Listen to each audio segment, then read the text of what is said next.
들의 후손에게 주리라고 하신 땅, 곧 젖과 꿀이 흐르는 땅에서 너희의 날이 장구하리라. 내가 들어가 차지하려 하는 땅은 내가 나온 애굽 땅과 같지 아니하니 거기에서는 너희가 파종한 후에 발로 물대기를 채소밭에 댐과 같이 하였거니와 너희가 건너가서 차지할 땅은 산과 골짜기가 있어서 하늘에서 내리는 비를 흡수하는 땅이요 내 하나님 여호와께서 돌보아 주시는 땅이라. 연초부터 연말까지 내 하나님 여호와의 눈이 항상 그 위에 있느니라. 아멘. 기도하겠습니다. 신실하신 하나님 아버지, 오늘도 사랑하는 지체들을 예배의 자리로 불러주시니 감사합니다.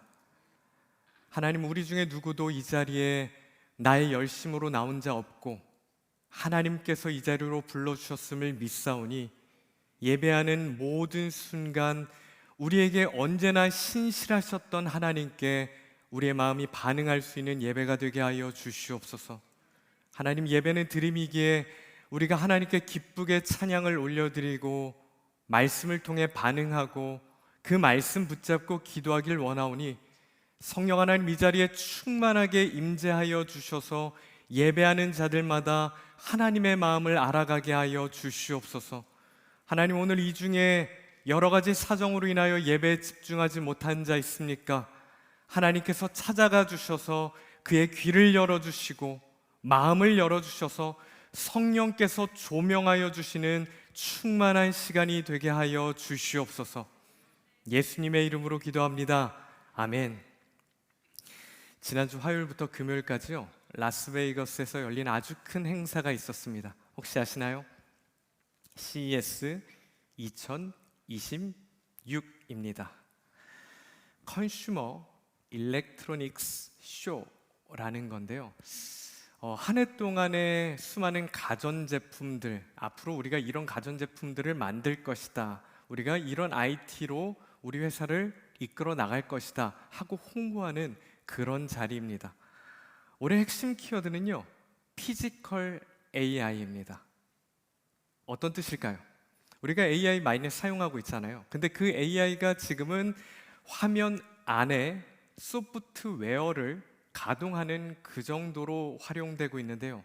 앞으로 그 AI가 화면 밖으로 나와서 소프트웨어가 아니라 하드웨어를 컨트롤하는 그런 세상이 될 거다. 쉽게 말해, 사람들은 더 편안해질 것이다, 더 편리해질 것이다, 이런 이야기를 하고 있는 거예요. 그리고 AI의 발전에 따라서 우리는요, 인류 역사상 가장 편한 시대를 살아가고 있습니다. 휴대폰 하나로 아침에 일어나서 잘 때까지 할 수 있는 것들이 무궁무진하죠. 아침에 일어나자마자 조명을 켭니다. 난방을 조절하고요, 자동차 시동을 겁니다.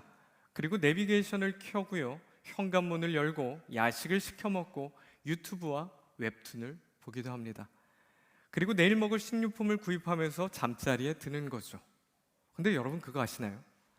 우리가 당연하게 여기고 있는, 어쩌면 지금 여기 들어오니까 따뜻하잖아요, 난방, 그리고 더울 때 에어컨, 그리고 배고플 때 안정적인 식량 공급의 역사는 100여 년밖에 되지 않았습니다. 인류는요, 계속해서 추위와 더위, 굶주림 속에서 계속 살아왔다는 거예요. 제가 생각해보면요, 제가 군대 전역하고 1년 뒤에 아이폰이 나왔습니다. 17년 전에 아이폰이 처음 나왔을 때, 그때 사람들은 정말 세상이 달라졌다라고 이야기를 했거든요. 근데 그 전까지만 하더라도요, 휴대폰은 전화하거나 문자하는 용도 빼고는 별로 특별하게 사용되지 않았었습니다. 제가 지난주에요, 편안함의 습격이라는 책을 읽었어요. 그 책을 보니까 이런 내용들이 적혀 있더라고요. 저자는요, 우리가 지금 그 어떤 세상보다 가장 편리한 세상을 살아가고 있다, 그런데 역설적으로 가장 나약해졌다라고 이야기하고 있어요. 현대를 살아가는 사람들은요, 회복 탄력성을 잃었고요, 인내심도 없고요, 쉽게 좌절합니다.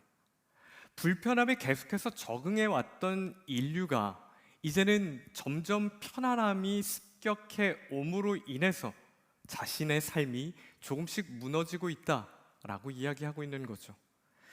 그러면서 자신을 되찾기 위해서는 선택의 순간 속에 익숙함이 아니라 불편함을 선택하라고 이야기하더라고요. 제가 이 책을 덮으면서 성경의 한 장면이 생각났습니다. 가나안 땅을 앞에 두고 있고요. 모압 평지에 있었던 이스라엘이 생각났습니다.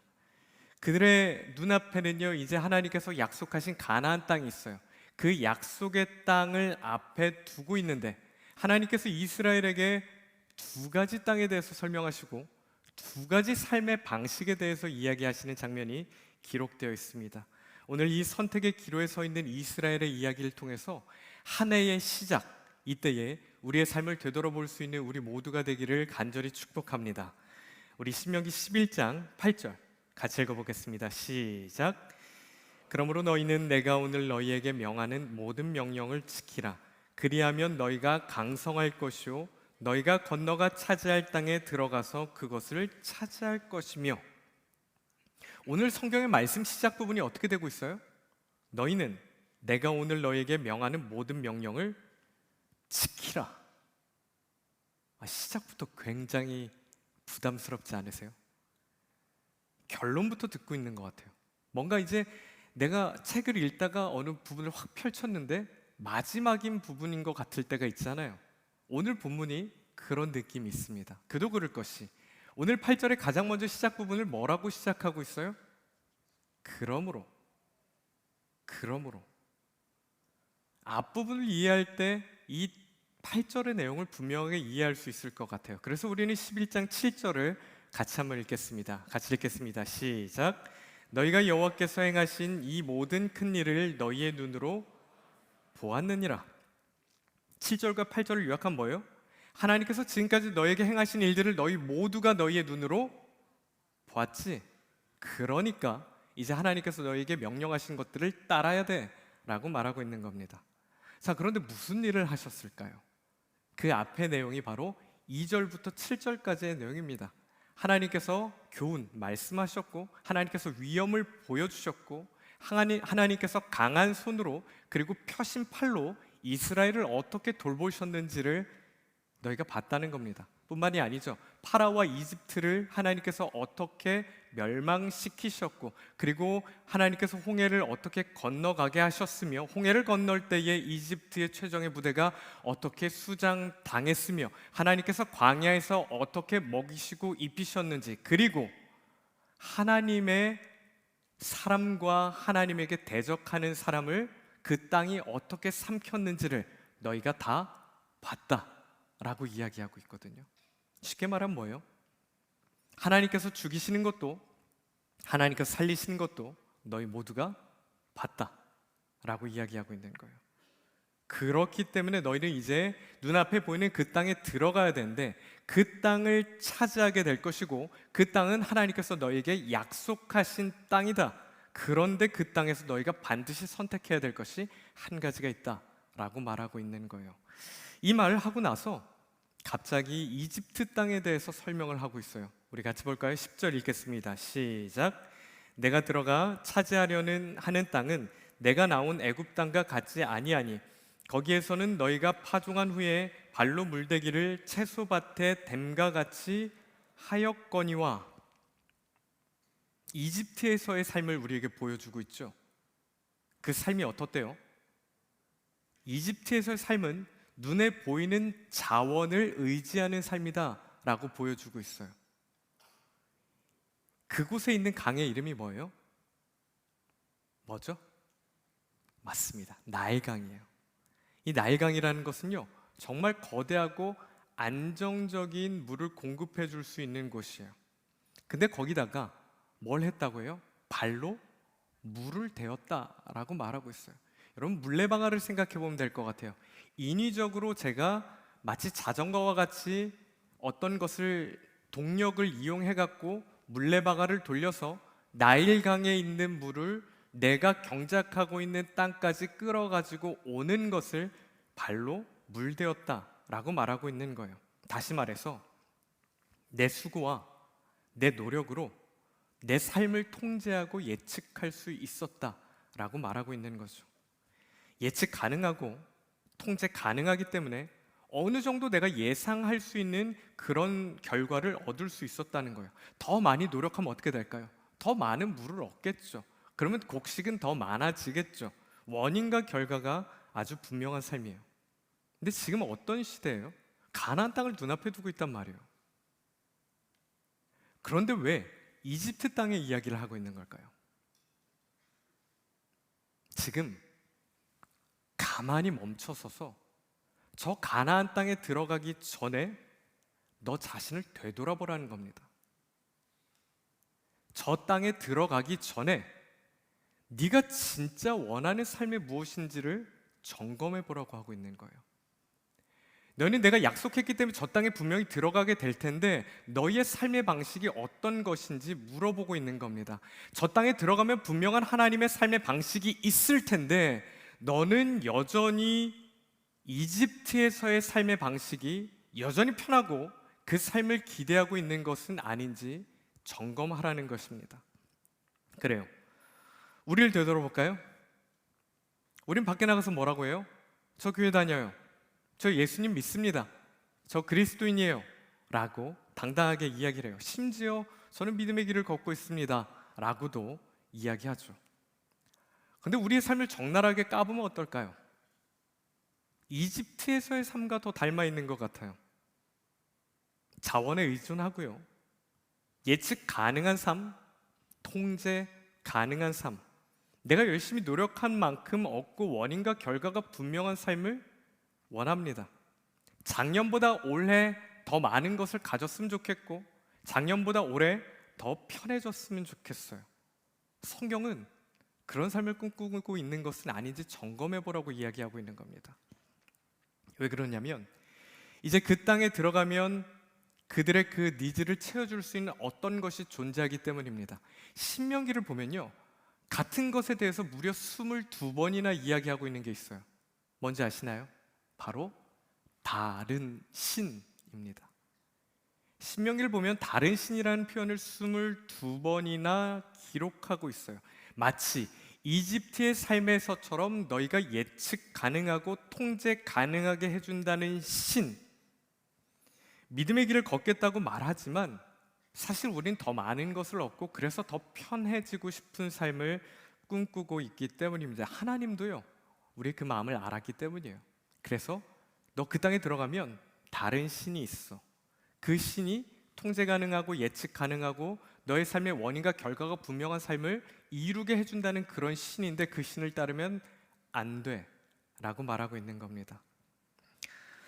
근데 안타깝게도요, 이스라엘이 하나님의 은혜로 가나안 땅에 들어가고 정착한 지 얼마 되지 않아서 시작한 게 뭐예요? 바알 신앙입니다. 바알을 숭배하기 시작했어요. 하나님의 은혜를 정말 놀랍게 경험했잖아요. 하나님께서 너 이제 그 땅에 들어가면 내가 지금까지 어떻게 해줬는지 너 다 봤지?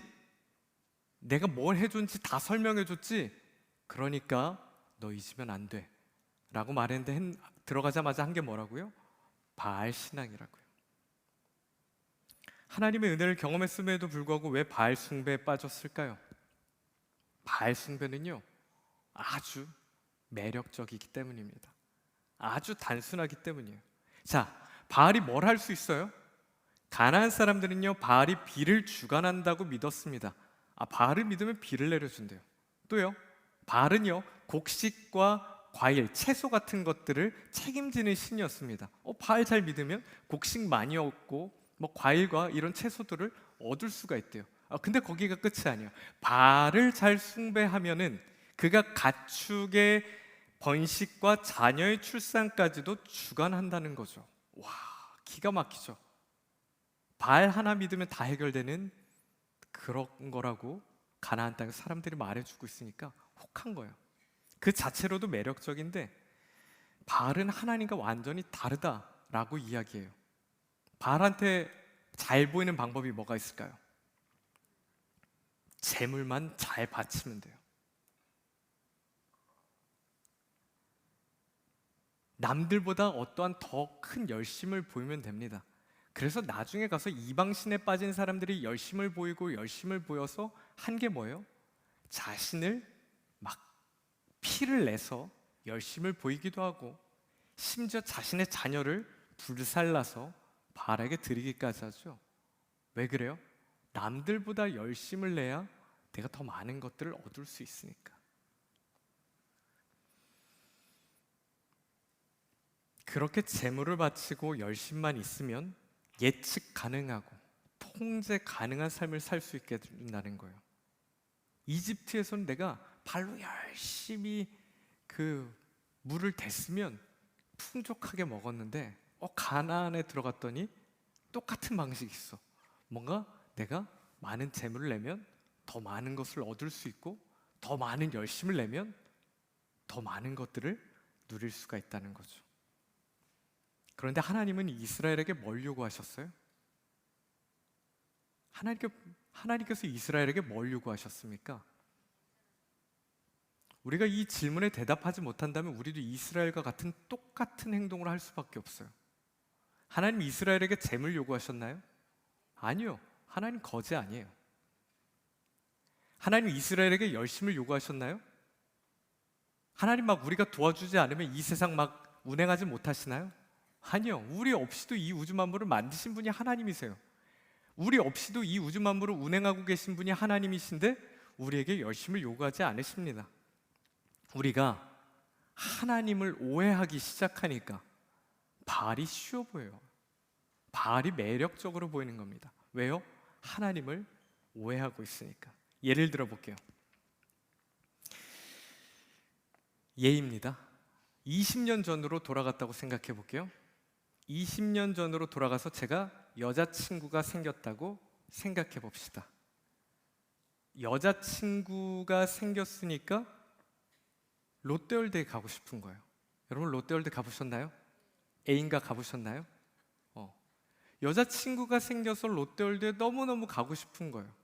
여자친구를 조릅니다. 우리 같이 롯데월드 가자. 모험과 신비의 나라 롯데월드로 나와 함께 가자.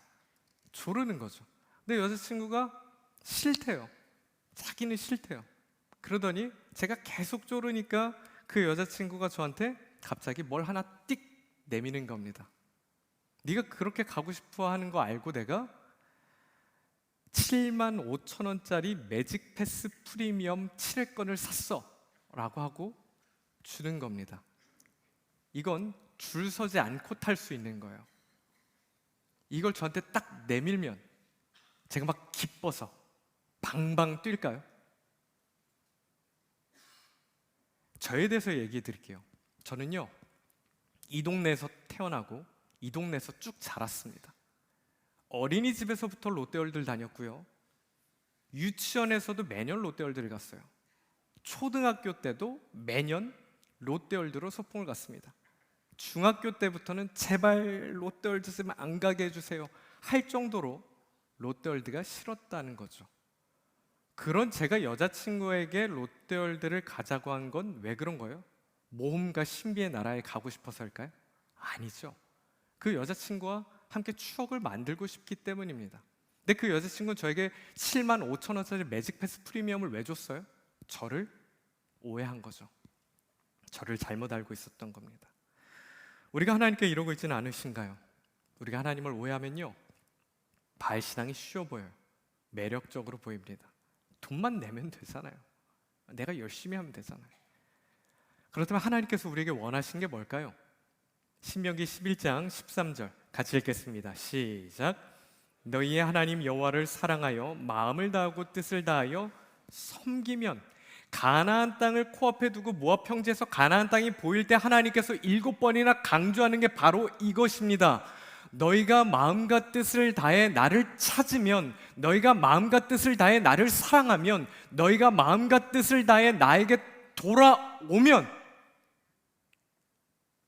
이것이 하나님께서 원하신다는 거예요. 성경은요 어떤 이야기예요? 성경 여러분 지금 많은 분들이 일독을 막 열심히 시작하고 계시잖아요. 그렇죠? 1월 달에 열심히 창세기 보고 내년 1월에 또 창세기 보고 내후년 1월에 또 창세기를 보면서 창세기 박사가 되어가고 있습니다. 그렇죠?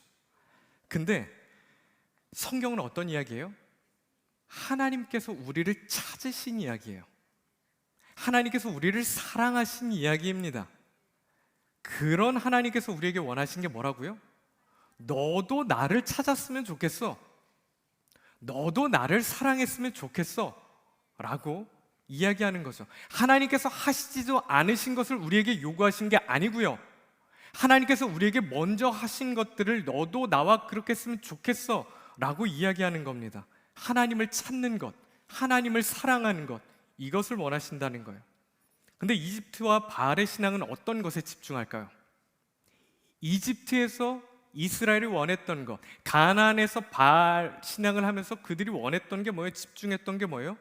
내가 무엇을 얻을 수 있을까? 내가 무엇을 얻을 수 있을까?가 이집트와 바알 신앙에 집중하는 포인트입니다. 믿음의 길을 걷고 있는 우리가 집중해야 될 것은 뭐예요? 내가 오늘 누구를 사랑하고 있는가? 완전히 다르죠. 내가 무엇을 얻을 수 있는가와 내가 오늘 누구를 사랑하고 있는가는 완전히 다른 겁니다. 사랑하는 여러분, 내가 무엇을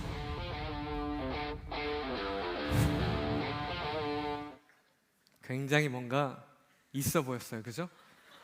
사랑하는 여러분 외치니까 여러분, 무엇을 얻을 수 있을까? 어떻게 해야 내가 더 편안해질까? 이런 것은 결국 우리로 하여금 바알 신앙을 따라가게 해요. 믿음의 길을 걷고 있다면 우리의 관심사는 내가 오늘 누구를 찾고 있는가? 내가 오늘 누구를 사랑하고 있는가? 인지를 점검해 봐야 된다는 겁니다. 하나님은요, 하나님께서 우리에게도 그러셨듯이 너도 나를 오늘 찾았으면 좋겠어.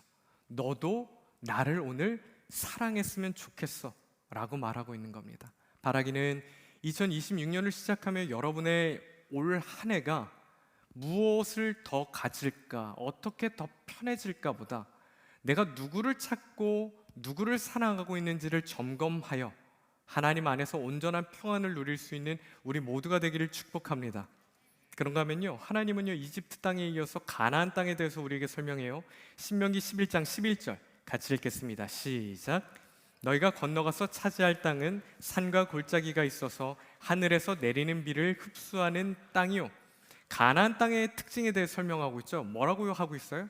산과 골짜기가 있다. 산과 골짜기가 있다는 게 뭘까요? 물을 저장하기가 어렵다라고 이야기하는 거죠. 근데 지금 의지할 만한 거대한 강도 없어요. 그렇다면 이 땅에 살아남는 유일한 방법은 뭐예요? 하늘에서 내리는 비예요. 하늘에서 비가 내려야지만 살 수가 있습니다. 자, 우리 안에 깊이 뿌리 내리고 있는 그 통제하고 싶어하는 그 본능이 정말 비명을 지를 만한 사건인 거죠. 내가 아무것도 할 수가 없어요.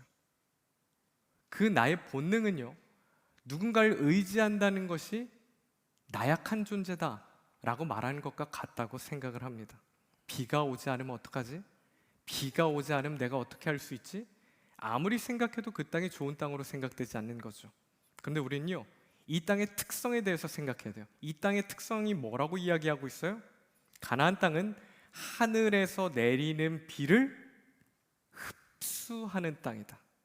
원어를 보면 깊이 마시고 온전히 젖어든다 라는 의미를 갖고 있습니다.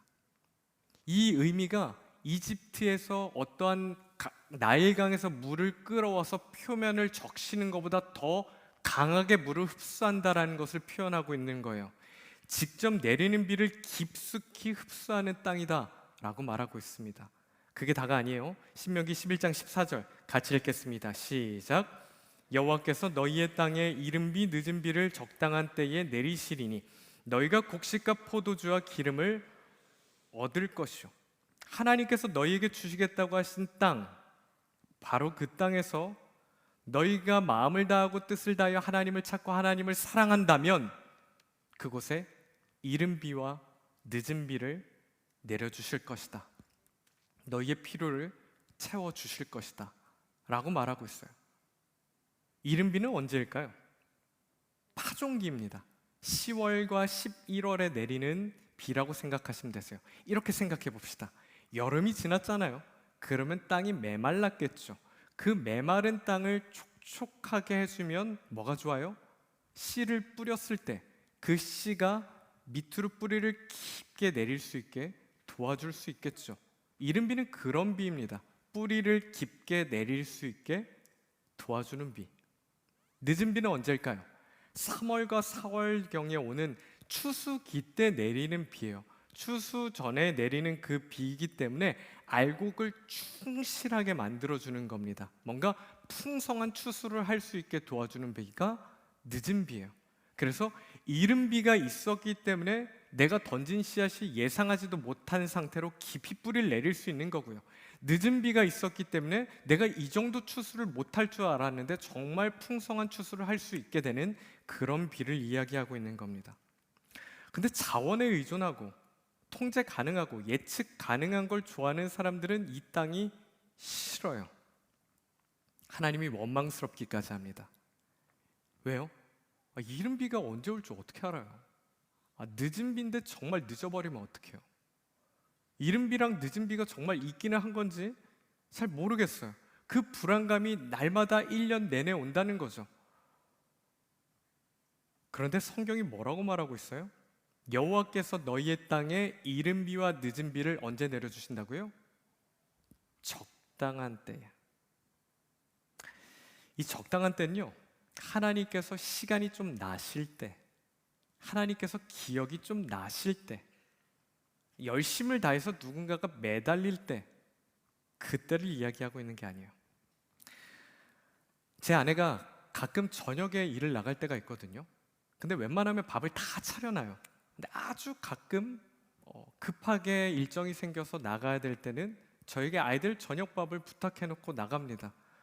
저는 사실 먹는 것에 별로 관심이 없거든요. 주면 먹고 안 주면 안 먹고 하는데, 아내가 없을 때는 저는 그냥 두유 하나 먹고 끝내요.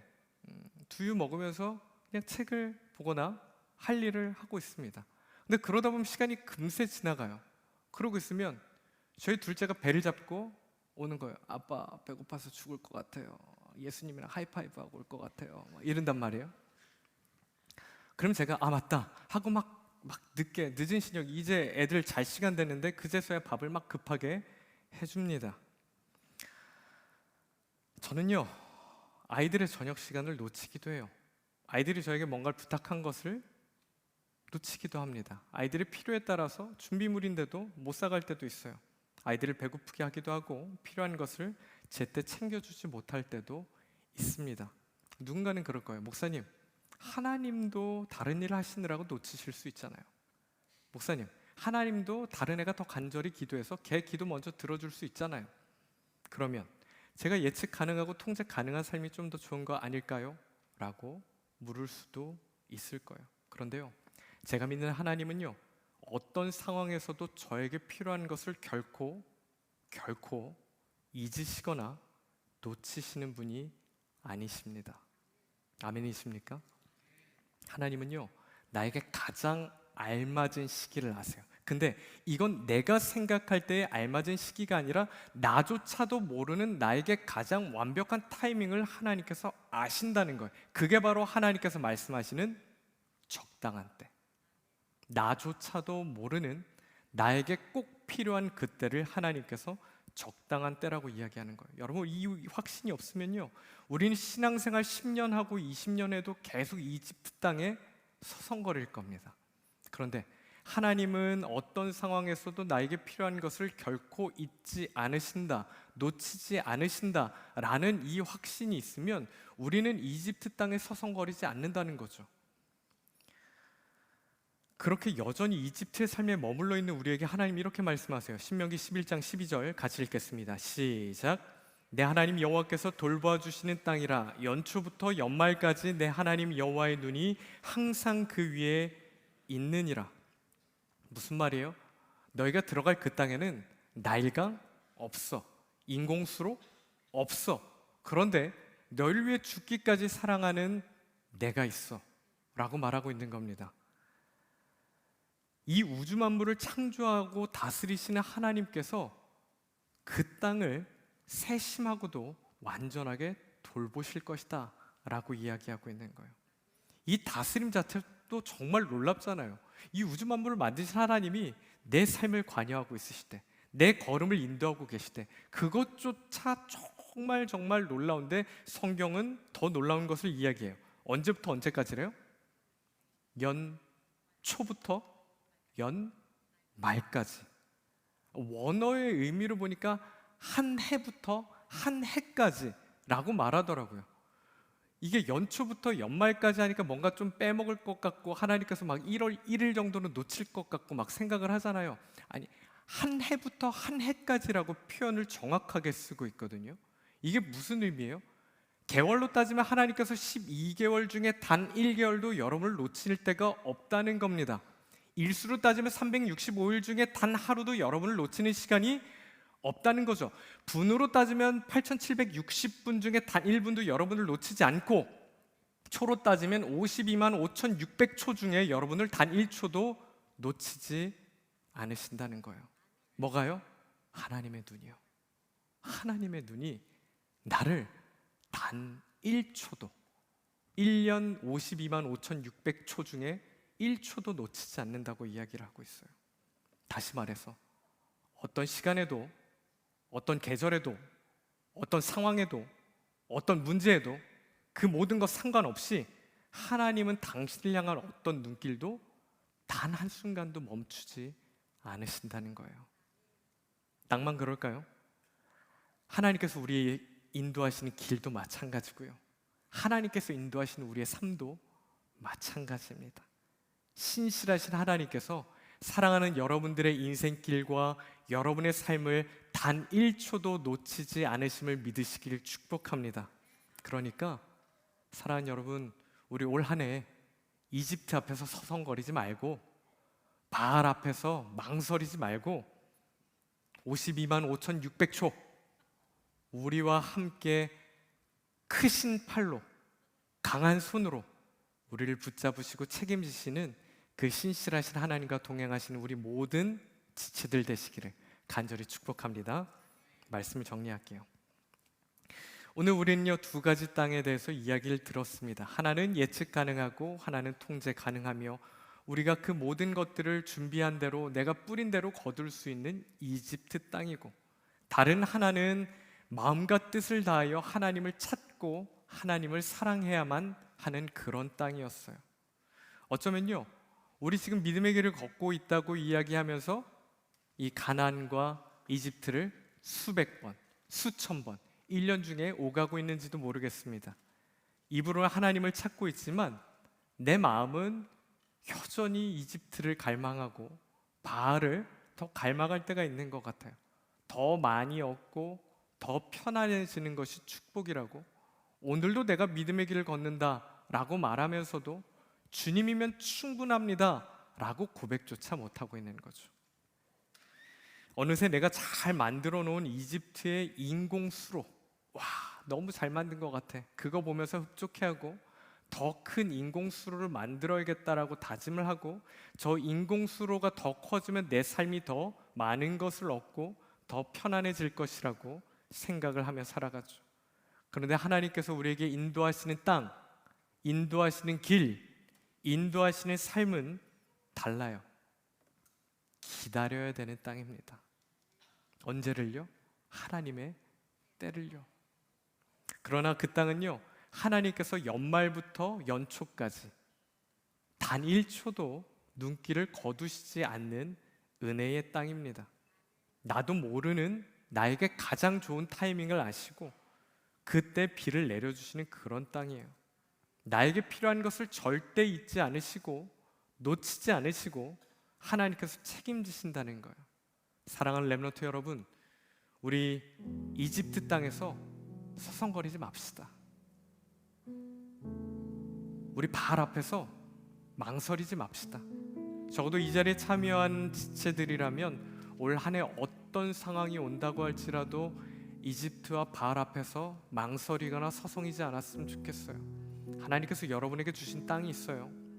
여러분에게 주신 길이 있습니다. 여러분에게 주신 삶이 있어요. 그것은 하나님께서 단 1초도 놓치지 않으시는 완벽한 길이고 삶입니다. 우리는 어떤 이름의 공동체죠? 아까 예배 전에 렘넌트 청년국은 어떤 공동체다라고 글이 나오더라고요. 우리는 남은 자라는 이름을 갖고 있는 공동체예요. 남은 자라고 되어 있으니까 뭔가 수동적인 공동체 같잖아요. 그냥 가만히 있다 보면 남은 자 되는 거, 이렇게 생각하고 있는데요, 저는 남은 자는 개척자라고 생각합니다. 남은 자는요, 가만히 있는 사람이 아니에요. 개척자입니다. 하나님께서 야, 저 땅 줄게, 가자 하면 가는 거예요. 그 사람이 남은 자입니다. 이어령 선생님의 책 이어령의 말을 보면요, 개척자라는 제목 아래 이런 글이 기록되어 있더라고요. 제가 읽어드릴게요. 우리가 자전거를 탈 때 계속 넘어져도 끝까지 연습해서 성공을 하는 것은 자기 눈앞에 자전거를 타고 다니는 사람들이 있기 때문이다. 이걸 보는데 무릎을 탁 쳤어요. 다들 이집트에서 서성거리고 바알 앞에서 망설이고 있는데, 이때 주님을 택하는 거 쉽지 않겠지만, 어렵겠지만, 저는 오늘 이 자리에 있는 사랑하는 지체들이 이집트의 편안함을 버리고 가나안의 개척자가 되어주시길 간곡히 부탁드립니다. 신실하신 하나님께서 돌보시는 가나안 땅을 택하는 남은 자들이 됩시다. 그래서 그 누군가는 기다림의 시간이 너무 길고 이른 비가 대체 언제 오냐, 늦은 비가 정말 오기는 하냐 라고 앉아서 가나안 땅을 포기하고 있는 지체들이, 저는 여러분 한 사람 한 사람을 보고 이른 비가 오는구나, 늦은 비가 오는구나, 하나님 돌보시는구나, 하나님 잊지 않으시는구나, 여러분들을 보고 다시 일어날 수 있는 그런 남은 자들 되시길 축복합니다. 우리 이집트에서 기웃거리지 맙시다. 발 앞에 서성거리지 말고, 좀 힘들어도, 조금 늦어져도 우리를 향한 하나님의 그 신실한 눈길을 기억하며 하나님 앞에 올 한 해 남은 자요 개척자로 살아갈 수 있는 사랑하는 청년들 되시기를 주님의 이름으로 간절히 축복합니다. 우리 말씀 생각하면서 같이 찬양할게요.